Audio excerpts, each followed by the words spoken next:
மதுரை மீனாட்சி அம்மன் கோவிலில் சுந்தரேஸ்வரருக்கு பட்டாபிஷேகம் நடத்தப்பட்டு அவரது ஆட்சி துவங்கியது. மதுரை மீனாட்சி அம்மன் கோவிலில் 12 மாதமும் திருவிழா நடைபெறுகிறது. இங்கு நடக்கும் ஆவணி மூல திருவிழாவும் பிரசித்தி பெற்றது. கடந்த 4ஆம் தேதி ஆவணி மூல திருவிழா கொடியேற்றத்துடன் துவங்கியது. முக்கிய நிகழ்ச்சியான சுந்தரேஸ்வரருக்கு பட்டாபிஷேகம் நிகழ்ச்சி வெள்ளியன்று இரவு கோலாகலமாக நடந்தது.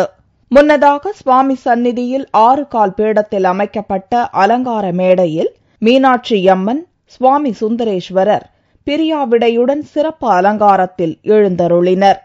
அப்பொழுது சுவாமியின் விலை உயர்ந்த கற்கள் பதித்த கிரீடத்திற்கு சிறப்பு பூஜைகள் செய்யப்பட்டு புனித நீரால் அபிஷேகம் செய்யப்பட்டது.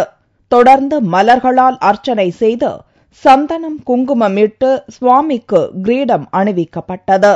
பின்னர் சுவாமி செங்கோல் பெறும் நிகழ்ச்சி நடந்தது. சுவாமியிடமிருந்து செங்கோலை பெற்ற கருமுத்து கண்ணன் சுவாமி சந்நிதி 2ஆம் பிரகாரத்தை வலம் வந்து சுந்தரேஸ்வரரிடம் சமர்ப்பித்தார். இதையடுத்து சுந்தரேஸ்வரர் பக்தர்களுக்கு பட்டாபிஷேக கோலத்தில் காட்சியளித்தார். அப்போது பல்வேறு தீபாராதனைகள் காட்டப்பட்டது.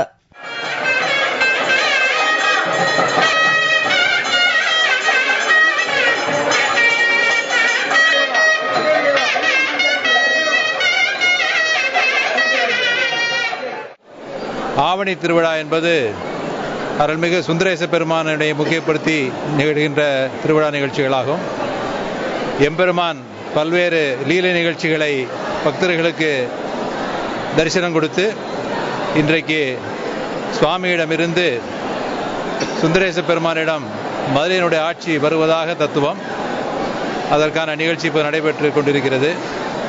மிக முக்கியமான திருவிழாவான விட்டுக்கு மண் சுமக்கின்ற திருவிழா இன்னும் 2 நாட்கள் நடைபெற இருக்கிறது.